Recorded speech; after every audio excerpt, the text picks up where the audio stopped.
Serikali ya awamu ya 6 inayoongozwa na Rais wetu Dr. Samia Suluhu Hassan katika kipindi cha miaka minne imepata mafanikio makubwa katika maeneo mbalimbali ikiwemo utumishi wa umma na utawala bora. Mafanikio haya yanatokana na azma ya Mheshimiwa Rais wetu ya kutaka kujenga utumishi wa umma wenye tija katika maendeleo na ustawi wa taifa letu.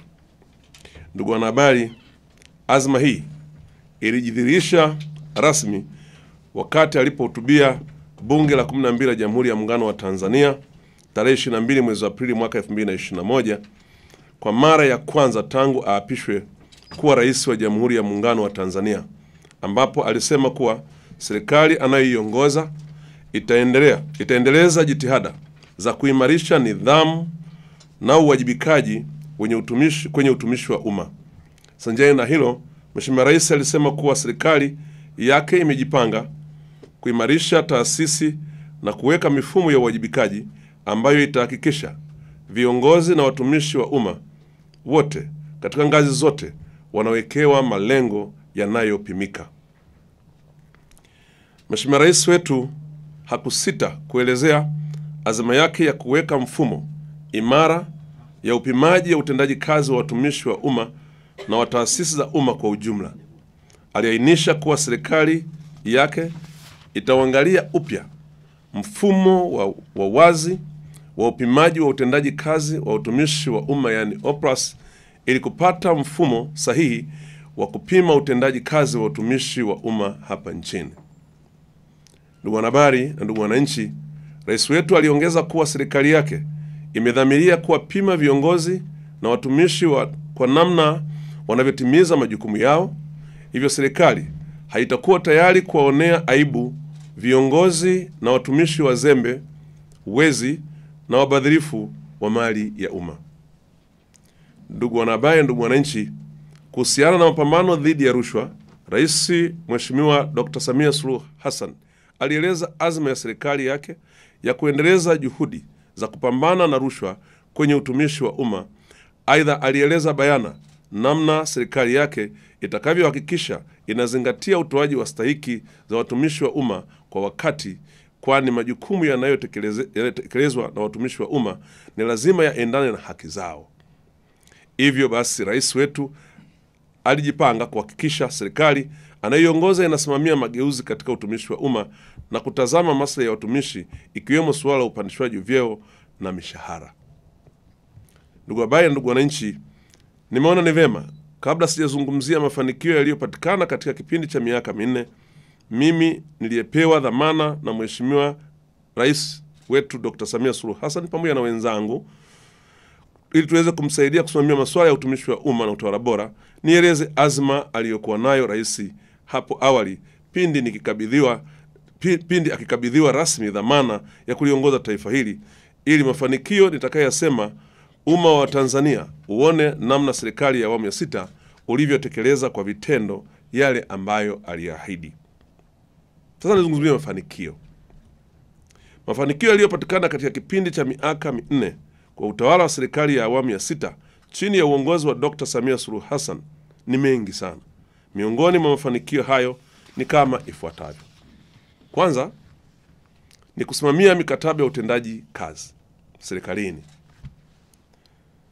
Kama mnaofahamu kwamba serikali kupitia ofisi ya Rais Utumishi na Utawala Bora ilijenga mfumo wa usimamizi wa utendaji kazi katika utumishi wa umma yani e-utendaji, ambapo ndani yake kuna moduli za PEPMIS na PIPMIS ambayo inatumika kusimamia utendaji kazi wa watumishi wa umma na taasisi za umma ili kuwezesha kubaini kiwango cha utendaji kazi na uwajibikaji wa viongozi wa utumishi wa umma. Watumishi wa umma 571,586 kati ya watumishi 589,076 wameanza kutekeleza mfumo huo. Kwa hiyo ni karibu 99%. Aidha, taasisi za umma 567 kati ya taasisi za umma 571 zimejengewa uwezo wa kuanza kutekeleza mfumo unaowezesha kuandaa mikataba ya utendaji wa taasisi kwa mwaka husika, lakini pia kufuatilia utekelezaji wa shabaha zilizopo katika mkataba wa utendaji kazi wa taasisi husika. kuandaa na kuwasilisha katika mamlaka stahiki taarifa za utekelezaji wa mkataba wa utendaji kazi wa taasisi husika kwa vipindi vinavyoelekezwa au kadri itakavyohitajika, lakini pia kufanya tathmini ya utekelezaji wa shabaha za taasisi zilizopangwa kutekelezwa kwa mwaka husika ili kuweza kubaini kiwango cha utendaji kazi wa taasisi husika na mchango wa taasisi hiyo katika kufikia malengo ya sekta, dira ya maendeleo ya taifa ya mpango wa maendeleo ya taifa kwa muda mfupi, muda wa kati na muda mrefu. Eneo jingine ni kusimamia mipango ya uendelezaji rasilimali watu katika utumishi wa umma. Ndugu wanahabari, serikali kupitia ofisi hii, baada ya kuona kuna tatizo la upungufu wa watumishi katika maeneo mengi, ilitafuta namna bora ya kuondoa changamoto hiyo kwa kujenga mfumo wa tathmini wa mahitaji ya rasilimali watu, yani HR assessment. Mfumo huu wa tathmini ya mahitaji ya rasilimali watu ni msaada mkubwa, kwani unabainisha idadi ya watumishi walioko katika kila kituo cha kazi na upungufu au ziada iliyoko ili kuwa na idadi ya watumishi sahihi katika sehemu sahihi za utekelezaji wa majukumu yao.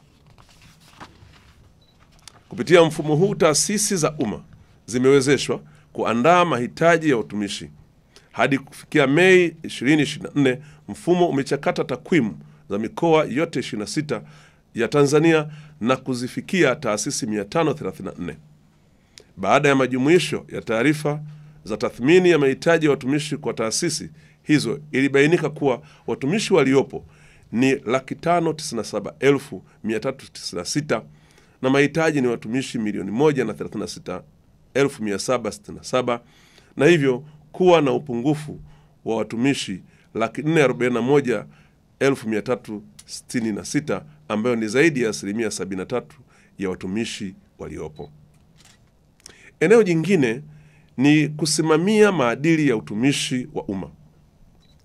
Katika kipindi cha kuanzia mwaka 2020 hadi mwezi Agosti mwaka 2024, ofisi imefanya uhamasishaji wa maadili ya utendaji katika utumishi wa umma kwa taasisi za umma 88 kwa ujumla ya watumishi 3,443 kutoka katika mikoa ya Mbeya, Mtwara, Mwanza, Arusha na Kilimanjaro.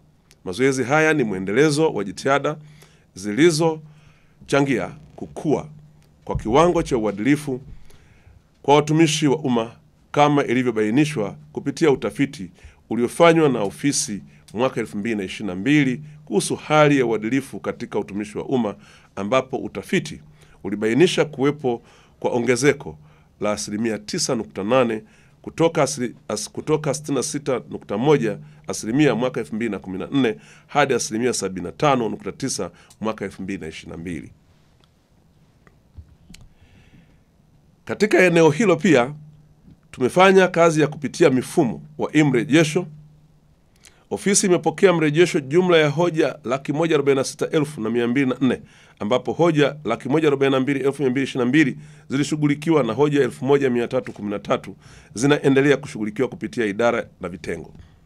Utaratibu huu umeleta mafanikio makubwa, ambapo uwajibikaji umeongezeka kwa sababu ya urahisi wa ufuatiliaji kupitia mfumo wa TEHAMA, na wananchi wameongeza imani yao kwa serikali kutokana na namna wanavyohudumiwa na kupata mrejesho kwa njia rafiki zinazowapunguzia gharama za usafiri kwa ajili ya ufuatiliaji.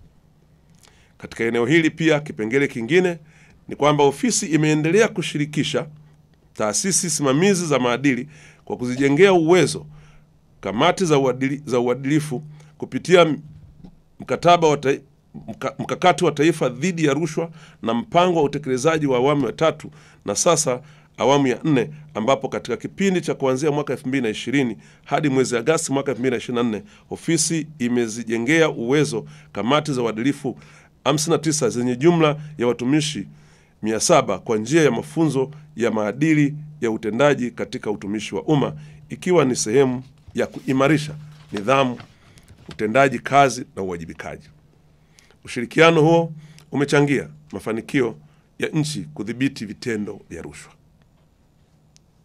Eneo jingine katika sehemu hii ni katika kipindi cha kuanzia mwaka 2020 hadi mwezi Agosti mwaka 2024, taasisi 275 katika utumishi wa umma zilijengiwa uwezo kuhusu uzingatiaji wa sheria, kanuni na taratibu kwenye ushughulikiaji wa masuala ya kiutumishi. Aidha, taasisi 543 zilikaguliwa kwa lengo la kuangalia uzingatiaji wa sheria, kanuni na taratibu zinazosimamia masuala ya kiutumishi. Na mwisho katika sehemu hii ni kukamilika kwa ujenzi wa mfumo wa kielektroniki wa kushughulikia rufaa na ukaguzi kwa kuzingatia sheria. Eneo jingine ni usimamizi. Sasa niingie katika eneo jingine ambao ni usimamizi wa masuala maslahi na stahiki za watumishi wa umma. Ndugu wanahabari na ndugu wa Tanzania, katika eneo hili Rais Mheshimiwa Dr. Samia Suluhu Hassan ameangalia maslahi ya watumishi wa umma kwa jicho la pekee kwa kufanya yafuatayo. Moja ni kupunguza kodi ya mapato yani PAYE kutoka 9% hadi 8% na kuongeza kima cha chini cha mshahara kinachopaswa kukatwa kodi kutoka Sh170,000 hadi Sh270,000. Kwa kufanya hivyo, serikali ilisamehe takriban bilioni 14.74 kutoka kwa watumishi wa umma. 2. Kufanya maboresho katika umri wa watoto wategemezi wa wanachama wa NHIF kwa kuongeza umri wa watoto tegemezi wa wanachama wa mfuko huo kutoka miaka 18 hadi miaka 21, ambapo watoto 65,353 wamenufaika na jumla ya shilingi bilioni 3,702,636,040 zimetumika kugharimia matibabu yao. 3. Kufuta tozo retention fee ya 6% iliyokuwa ikitozwa kutoka mishahara ya watumishi wa umma walionufaika na mikopo ya elimu ya juu. Kwa kufuta tozo hiyo, jumla ya shilingi trilioni 1.1 zilibaki kwa watumishi husika. 4. Ni kuongeza viwango vya posho za kujikimu kwa safari za kikazi ndani ya nchi kupitia waraka wa utumishi wa serikali namba 1 wa mwaka 2022 na posho za kazi za masaa ya ziada kwa waraka wa watumishi wa umma namba 2 wa mwaka 2022.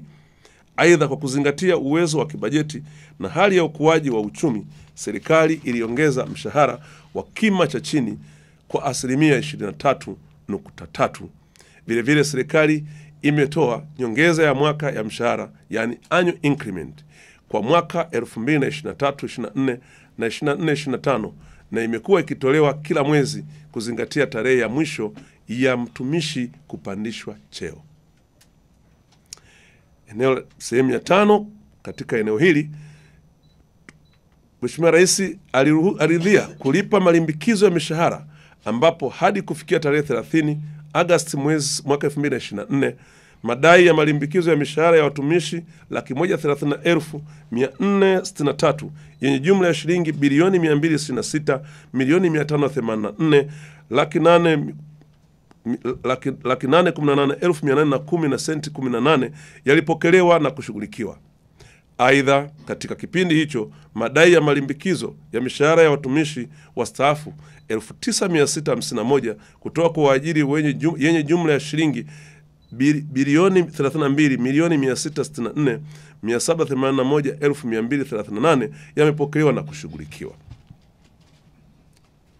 Katika sehemu hii pia Mheshimiwa Rais aliridhia upandishaji wa vyeo na kubadilisha kada ambapo hadi kufikia tarehe 30 Agosti mwaka 2024 jumla ya watumishi wa umma 429,458 wamepandishwa vyeo na 39,600 wamebadilishwa kada, 2,693 wamepata nafasi za uteuzi, 141,574 wamesafishiwa taarifa zao za kiutumishi, 9,399 wamebadilishiwa vyeo, 1,941 wamerekebishiwa majina, 8,424 wamefanyiwa mabadiliko ya mishahara binafsi, 2,022 wamerejeshwa kwenye utumishi wa umma, 102,154 wameajiriwa katika na taasisi mbalimbali za umma. Aidha, katika kipindi hicho jumla ya nafasi za ajira 149,000 zimetolewa na jumla ya vibali vya ajira mbadala 39,934 vimetolewa ili kujaza nafasi zilizobaki wazi kwa sababu mbalimbali. Eneo jingine katika sehemu hii ni kwamba kumeundwa Kuundwa kwa mfumo wa huduma mtandao kwa watumishi, yani watumishi poto, unaowawezesha watumishi wa umma kupata huduma mbalimbali za kiutumishi moja kwa moja bila kulazimika kwenda kwenye ofisi za waajiri wao. Eneo jingine la mafanikio ni ajira mpya. Ndugu wanahabari, katika kupambana na upungufu wa ajira, serikali kupitia Sekretarieti ya Ajira katika Utumishi wa Umma ilifanikisha mchakato wa ajira na kuwapangia vituo vya kazi jumla ya waombaji kazi 55,162. Aidha, waombaji kazi waliopangiwa vituo vya kazi waliongezeka kutoka 7,659 mwaka 2020 hadi kufikia 20,158 mwaka 2024, sawa na ongezeko la 163.19 kama inavyoonyeshwa katika idadi ya hesabu nilizoisema. Kwa hiyo kwa ujumla kwa miaka kutoka 2020 hadi 2024 tumeajiri watumishi 55,162. Aidha, serikali kupitia Sekretarieti ya Ajira imeendelea kuimarisha na kuboresha utendaji wa kazi wa taasisi kwa kutumia mifumo ya tehama, ambapo hadi mwaka 2024 taasisi imefanikiwa kuwa na mifumo 6 ambayo ni Recruitment Portal Mobile Application, Help Desk, Intranet, kanzidata ya maswali na mfumo wa kupima uelewa wa ufahamu wa wasailiwa kwa njia ya mtandao, yani Online Aptitude Testing System. Mifumo hii imesaidia kuwapunguzia waombaji kazi gharama zinazohusiana na mchakato wa ajira, kwa kuwa usaili wa kuandika mchujo hufanyika kwa njia ya kielektroniki kwenye vituo vilivyo karibu na maeneo wanayotoka, na hivyo kupunguza gharama ya kudurufu, lakini pia tumepunguza gharama ya maswali, lakini pia usahihishaji unachukua muda mfupi, na sasa tumepunguza muda wa mchakato wa usaili kutoka siku 120 hadi siku 50. Ndugu wanahabari, kipengele kingine ni mpango wa kunusuru kaya masikini, yani TASAF. Mafanikio ya serikali ya awamu ya 6 katika kipindi cha miaka 4 yameonekana pia kwa upande wa mfuko wa TASAF. Moja, mpango huu unafanya majukumu yafuatayo. Moja, mpango wa mradi wa kutoa ajira za muda kwa walengwa. Hadi kufikia Disemba 2024, jumla ya miradi 27,863 ya kutoa ajira za muda kwa walengwa wa mpango wa kunusuru kaya maskini imetekelezwa, ambapo jumla ya kaya za walengwa 662,000 zimelipwa jumla ya shilingi bilioni 213.8. Licha ya kuongezea kipato, walengwa pia wameweza kupata ujuzi wa utekelezaji wa miradi hiyo unaoweza kutumika katika shughuli za kukuza uchumi wa kaya na kuongeza kipato, yani unawafanya waweze kuajirika hata nje ya mfumo huo. Eneo la pili katika mradi huu wa TASAF ni mradi mwingine wa kuendeleza na kuboresha miundombinu ya huduma za jamii. Jumla ya miradi 137 ya uendelezaji miundombinu yenye thamani ya shilingi bilioni 12.67 itekelezwa katika mamlaka za maeneo ya utekelezaji 29. Kati ya hizo miradi 6 imekamilika na 72 ilikuwa katika hatua mbalimbali za utekelezaji. Miradi ya aina hii imetatua changamoto za jamii zinazotokana na upungufu au kutokuwepo kabisa kwa miundombinu ya kutosha ya kutoa huduma za jamii katika sekta ya elimu, afya na maji. Eneo la tatu ambalo pia ni mradi wa TASAF ni mradi wa kupunguza umasikini Tanzania awamu ya 4.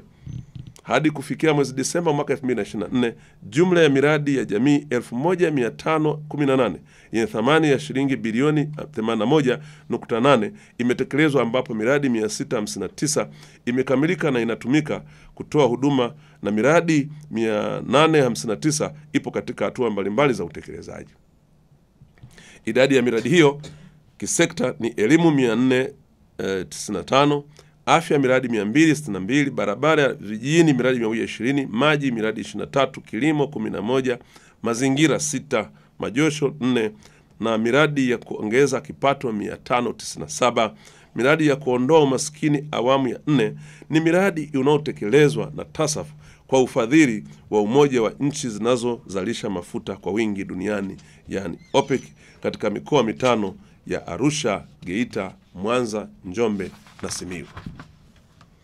Eneo lingine katika mradi huu wa TASAF ni pamoja na mpango wa kutoa mafunzo ya stadi za msingi za kiuchumi na ruzuku ya uzalishaji kwa walengwa. TASAF imetoa mafunzo ya stadi za msingi za shughuli za kiuchumi za ruzuku ya uzalishaji wa kaya za walengwa zinazokidhi vigezo. Hadi kufikia mwezi Disemba mwaka 2024, walengwa 94,520 kwenye mamlaka za maeneo ya utekelezaji 67 walikuwa wamepewa ruzuku ya uzalishaji ya kiasi cha shilingi bilioni 35.9 kama mtaji kwa ajili ya utekelezaji wa miradi waliokuwa wamebuni. Wanabuni wao, halafu TASAF inatoa pesa, wanatekeleza. Wengine wamepewa miradi ya mbuzi, kufuga kuku na miradi kama hiyo. Lakini 5 ni kujenga rasilimali watu. Ili kujenga rasilimali watu yenye tija kwa ujenzi wa taifa la kesho, mpango umeweka masharti yanayoendana na utoaji wa ruzuku kwa kaya za walengwa. Masharti hayo ni kuhakikisha kaya zenye watoto wenye umri chini ya miaka 5 wanapelekwa kliniki ili wapate chanjo muhimu, na wazazi wanaelimishwa juu ya swala la lishe, na vivyo hivyo watoto ili waweze kuwa na afya bora. Kadhalika, TASAF inahamasisha kaya zenye watoto walio katika umri wa kwenda shule kuhakikisha watoto hao wanahudhuria masomo kwa asilimia zaidi ya 80 ya siku za masomo kwa mwezi. Hii imesaidia watoto wengi kutoka kaya maskini kuwa na maendeleo mazuri ya kitaaluma, kufaulu na kufanikiwa kuingia katika vyuo vya elimu ya juu. Aidha, TASAF kwa kushirikiana na Bodi ya Mikopo ya Elimu ya Juu imewezesha waombaji wa mikopo ya elimu ya juu kutoka katika kaya za walengwa hawa waliotambulika kwamba ni masikini kutambulika, lakini pia kupewa mikopo kwa asilimia 100, na hadi kufikia Novemba mwaka 2024 jumla ya wanafunzi 8,274 walinufaika na mikopo hii. Eneo jingine ni kuboreka kwa hali ya walengwa. Katika kutekeleza afua mbalimbali za TASAF imefanikiwa kuhitimisha kaya za walengwa takriban 400,000 ambazo zimebadilika kutoka kwenye hali duni kabisa na kuwa na maisha yenye unafuu kwa karibu kipindi cha miaka 10 ambayo TASAF imekuwa ikiwasaidia. Na kwa kufanya hivyo, kaya hizi 400,000 rasmi zimeondolewa, kwa neno maarufu nasema zimegraduate. Kwa hiyo zimetoka kwenye hali ya dimbwi la umaskini. Eneo jingine ni mapambano dhidi ya rushwa. Haya ni eneo lingine. Ndugu wanahabari, kutokana na juhudi za serikali ya awamu ya 6, mapambano dhidi ya rushwa yameendelea kuimarika hapa nchini. Hali hii inadhihirishwa na utafiti uliofanywa na taasisi ya Transparency International kwa mwaka 2024 na kutolewa kwa umma Februari 11 mwaka 2025, ambapo inaonyesha kuwa Tanzania imeendelea kufanya vizuri kwa kupata alama 41 na kushika nafasi ya 82 kati ya nchi 180, ikiwa imepanda kwa nafasi 5 ikilinganishwa na alama 40 kwa mwaka 2023 na kushika nafasi ya 87. Nchi yetu imeendelea kushika nafasi ya 2 katika ukanda wa Afrika Mashariki katika kiashiria hicho cha Corruption Perception Index. Ndugu wanahabari, katika hatua ya makusudi ya kuimarisha mapambano dhidi ya rushwa, sheria ya kuzuia na kupambana na rushwa sura ya 329 ilifanyiwa mapitio na kuboreshwa. Maboresho hayo yameongeza wigo wa kisheria wa taasisi kuzuia na kupambana na rushwa, kushughulikia rushwa katika michezo ya kubahatisha na kwenye chaguzi za kisiasa. Mabadiliko haya ni hatua kubwa kwa nchi yetu na haina budi wa Tanzania tujivunie na kujipongeza, kwa sababu sio kila nchi inayojinasibu kwa mapambano dhidi ya rushwa duniani imechukua hatua kama hii ya kuongeza wigo wa mapambano dhidi ya rushwa ili iendane na mazingira ya kiuchumi, kijamii na kiteknolojia kwa wakati huu wa sasa. Serikali pia imeimarisha uwezo wa kiutendaji wa TAKUKURU kwa kuiwezesha rasilimali watu, rasilimali fedha, vitendea kazi pamoja na mafunzo ya weledi kwa watumishi.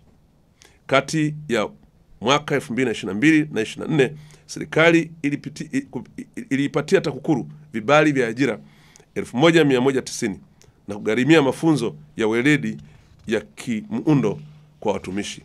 Aidha, serikali imeiwezesha TAKUKURU fedha kwa ajili ya ujenzi wa majengo ya ofisi katika mikoa na wilaya mbalimbali nchini.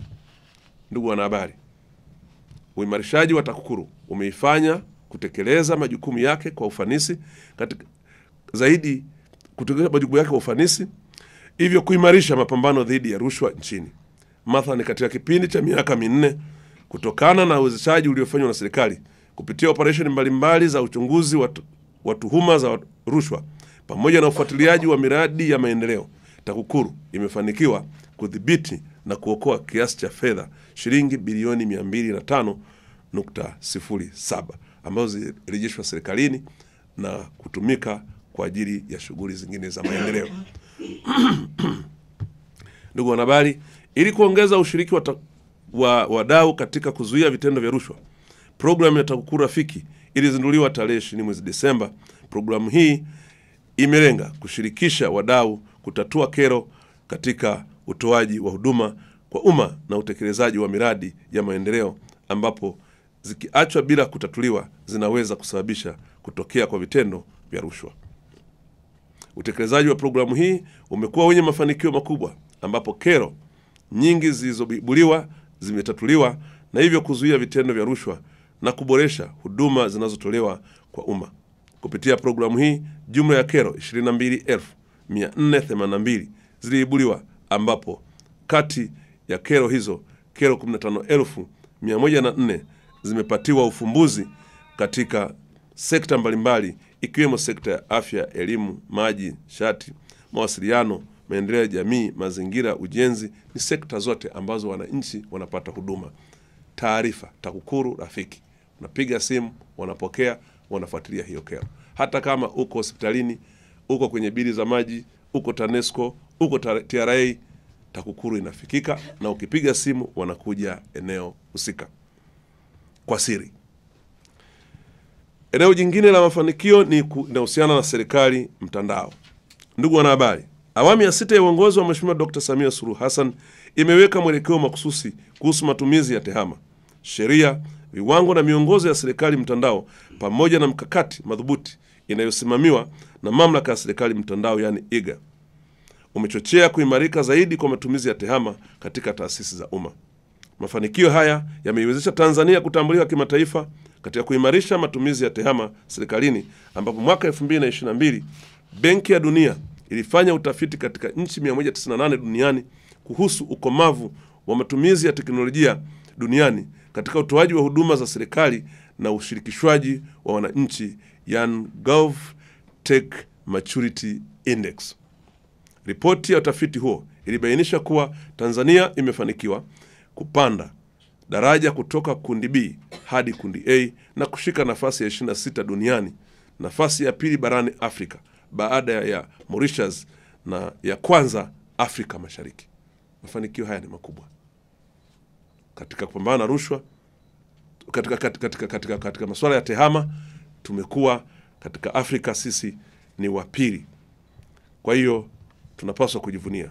Aidha, ripoti ilionyesha kuwa mafanikio haya yalitokana na utayari wa serikali wa kuimarisha matumizi ya TEHAMA katika taasisi za umma, uwepo wa dira makususi kuhusu matumizi ya TEHAMA, sheria, viwango na miongozo ya serikali mtandao.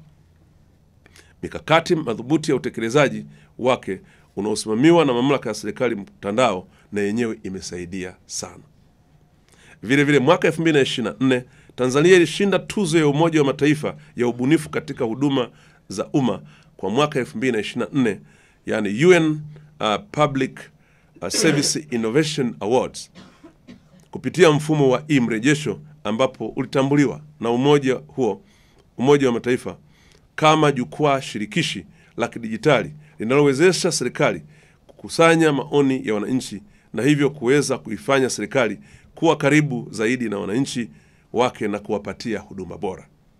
Ndugu wanahabari na ndugu wananchi, katika kuhakikisha tunaijenga Tanzania ya kidijitali, Mheshimiwa Dr. Samia Suluhu Hassan alielekeza mifumo ya TEHAMA kuwasiliana na kubadilishana taarifa ili kuimarisha na kurahisisha utoaji wa huduma bora kwa wananchi, sambamba na kupunguza mianya ya rushwa, kuondoa urasimu na kurahisisha utekelezaji wa majukumu ya kila siku serikalini. EGA imetekeleza agizo hilo la Rais kwa kujenga na kusanifu mfumo wa pamoja wa ubadilishanaji wa taarifa, yani Government Enterprise Service Bus (GovESB), ili kuhakikisha mifumo ya serikali inawasiliana na kubadilishana taarifa. Pamoja na utekelezaji wa agizo la Rais, ujenzi wa mfumo wa GovESB pia ni utekelezaji wa kifungu namba 48 cha Sheria ya Serikali Mtandao namba 10 ya mwaka 2019, ambayo inaielekeza mamlaka kutengeneza mfumo shirikishi utakaowezesha mifumo ya taasisi kuwasiliana na kubadilishana taarifa. Ndugu wanahabari, hadi sasa jumla ya mifumo 202 ya taasisi za umma 179 imeunganishwa na inabadilishana taarifa kupitia mfumo wa ubadilishanaji wa taarifa serikalini. Mojawapo ya mfumo inayobadilishana taarifa kupitia GovESB ni mfumo wa taasisi za sekta ya haki jinai zinazojumuisha mahakama, TAKUKURU, polisi na ofisi ya taifa ya mahakama na ofisi ya taifa ya mashtaka. Kwa hiyo taasisi hizi sasa wanaweza hata wasionane wakafanya kazi, taarifa zina circulate na wanawasiliana. Eneo jingine katika sehemu hii ni kuimarika kwa kada la mafanikio, ni kuimarika kwa kada ya uongozi kwa ajili ya maendeleo endelevu. Ndugu wanahabari, katika kipindi cha mwaka 2021-2024 taasisi ya uongozi imeandaa na kutoa mafunzo kwa zaidi ya viongozi 13,200 barani Afrika. Mwelewe kwamba taasisi hii ni ya kimataifa. Uongozi Institute ni taasisi ya kimataifa. Kupitia mafunzo haya, viongozi wameweza kuimarisha mahusiano kati yao na watendaji wengine, lakini pia imeongeza uwezo wa timu kufanya kazi kwa pamoja na ufanisi, lakini pia imeongeza uelewa wa kuchambua changamoto kwa kina na kuzitafutia ufumbuzi. Vile vile mafunzo haya yamewezesha viongozi kuboresha usimamizi wa rasilimali za serikali na rasilimali watu.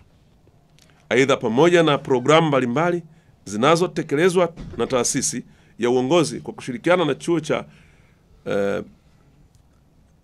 Aalto cha kutoka Finland cha Aalto, mwaka 2022 wamefanya programu ya uongozi kwa wanawake iliyozinduliwa na inayohusisha wataalamu waandamizi wa masuala ya uongozi katika sehemu mbalimbali duniani.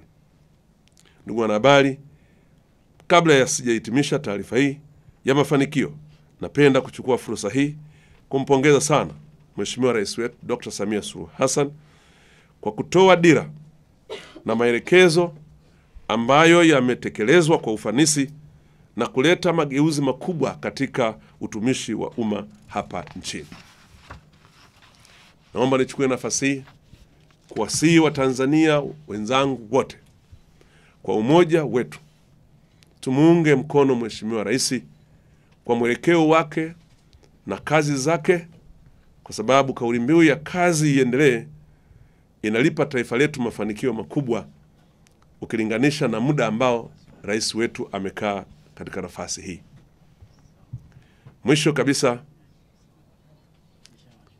lakini si kwa umuhimu, nichukue nafasi hii kuwashukuru sana kwa kazi nzuri mnayoifanya kwa kushirikiana na ofisi yangu katika kupeleka habari kwa umma juu ya masuala ya utumishi wa umma na utawala bora yanayotekelezwa na ofisi yangu. Ndugu wanahabari, binafsi niwahakikishie kuwa ofisi ninayoisimamia itaendelea kushirikiana nanyi ili umma wa Tanzania upate habari sahihi kuhusu utekelezaji wa majukumu ya ofisi yangu, ili wananchi wanufaike na huduma zinazotolewa katika taasisi zote za umma na serikali kwa ujumla. Asanteni sana kwa kunisikiliza.